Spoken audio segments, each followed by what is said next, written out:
the guys say in the cafe that make more sense after reading the lore. Spoiler warning for myths and anecdotes.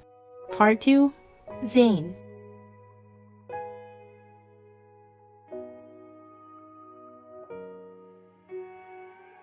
This is in relation to what Georgie's mother told Dawnbreaker Zayne before begging him to end her life. Georgie and his mother first met Dawnbreaker when he saved them from a wanderer attack. While working at a factory, she realized that people were turning into wanderers due to long exposure to protocols. She was also affected, so she sought after him to end her life before she fully changed and potentially hurt her son. Georgie would later say this as he and Dawnbreaker celebrated his 12th birthday. This was also the date that he had to end Georgie's life since Georgie began to turn into a wanderer. He planned to kill Georgie the night before as he started showing symptoms, but decided to wait once finding out his birthday was the next day. While reading the anecdotes, we learn that age 12 is very significant to Dawnbreaker Zayne and Dr. Zayne. At age 12, Dawnbreaker made his first kill his adoptive father. He unfortunately also had to kill Georgie on his 12th birthday. Age 12 was also when Dawnbreaker Zayne and Dr. Zayne began to have dreams about each other's lives. That day, Dawnbreaker became Dr. Zayne's nightmare while Dr. Zayne became Dawnbreaker's dream.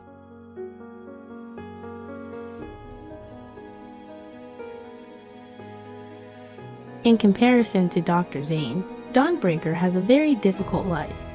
He envies Dr. Zayne's life and often tries to imitate him in certain ways. One prominent imitation is copying Dr. Zayne's habit of eating sweets. Georgie notices this habit while watching Dawnbreaker, and he gives him a jar of chocolate in exchange for his help to find his mother's killer.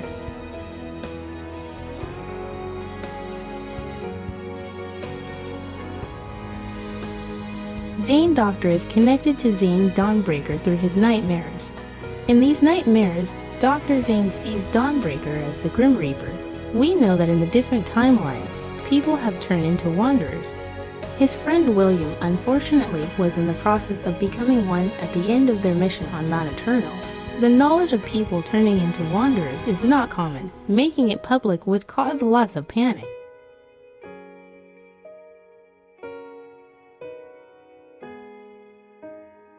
While stationed at Mount Eternal, 3 people died under his care.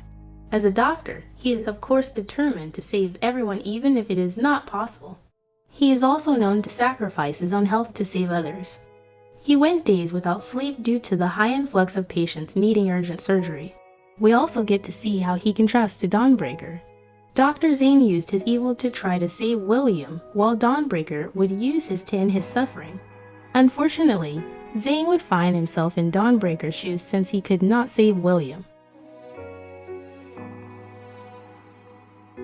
He is referring to the version of MC mentioned in the 4th seer myth. She went to the tower to steal the Creatio Protocore with the hopes of it saving her life. She would later learn more secrets about the tower, Ashtra, and her connection to Zayne and the Creatio Protocore.